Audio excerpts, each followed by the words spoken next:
Assalamualaikum warahmatullahi wabarakatuh. Perkenalkan, nama saya Zefilda, NIM A23010019, Fakultas Hukum, Prodi Ilmu Hukum, mata kuliah Bahasa Indonesia. Pengertian bahasa. Bahasa adalah sistem lambang bunyi yang hargirtar yang digunakan oleh para anggota sosial untuk bekerja sama, berkomunikasi, dan mengidentifikasi diri. 2. Menjelaskan ciri-ciri bahasa. Yang pertama, bahasa adalah sebuah sistem, artinya bahasa itu bukanlah sejumlah unsur yang terkumpul secara tidak beraturan, melainkan sebaliknya. Bahasa adalah sejumlah unsur yang beraturan, unsur-unsur bahasa itu diatur. 2. Bahasa sebagai lambang atau simbol kerap digunakan oleh masyarakat untuk menginformasikan sesuatu. Manusia memang makhluk bersimbol, dalam kehidupannya tidak terlepas dari lambang atau simbol. Yang ketiga, bahasa itu adalah bunyi. Tidak semua bunyi dapat digolongkan sebagai bahasa. Hanya bunyi yang dihasilkan alat ucap manusia saja yang dapat digolongkan bahasa. Namun, tidak semua bunyi yang dihasilkan alat ucap manusia dapat disebut bahasa. Misalnya, batuk atau bersin bukanlah bahasa.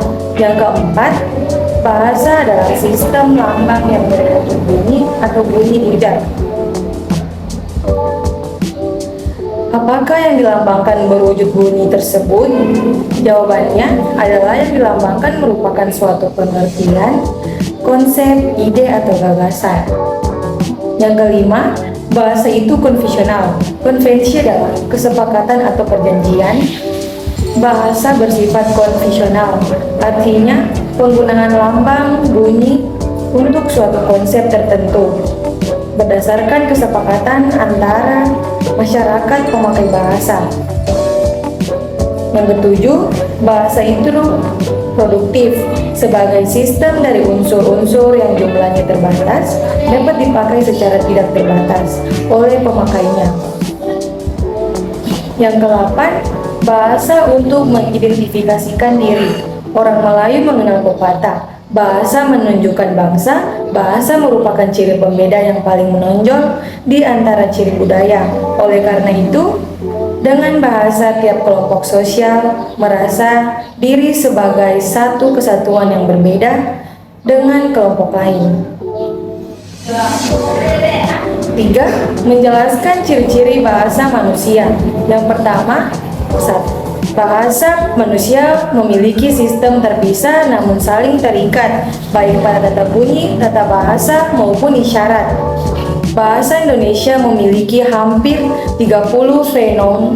Dari 30 fenon yang jumlahnya terbatas itu dapat menghasilkan kata-kata yang jumlahnya puluhan ribu. 2. Bahasa manusia memungkinkan. Indonesia merupakan bahasa persatuan bangsa Indonesia pada tahun 1928. Itulah bahasa Indonesia dikukuhkan kedudukannya sebagai bahasa nasional.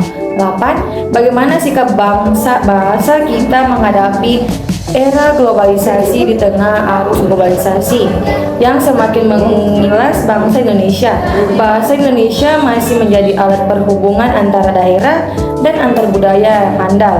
Bahasa asing seperti Inggris dan Mandarin sementara ini belum dapat berperan sebagai bahasa pengantar antar daerah dan antar budaya menggantikan bahasa Indonesia. Hal ini disebabkan bahasa Indonesia lebih tajam dalam mengungkapkan nuansa budaya yang dimiliki masing-masing daerah dibandingkan dengan bahasa asing. Di samping itu, masyarakat yang pandai dalam berbahasa asing. Sekian dari saya. Wassalamualaikum warahmatullahi wabarakatuh.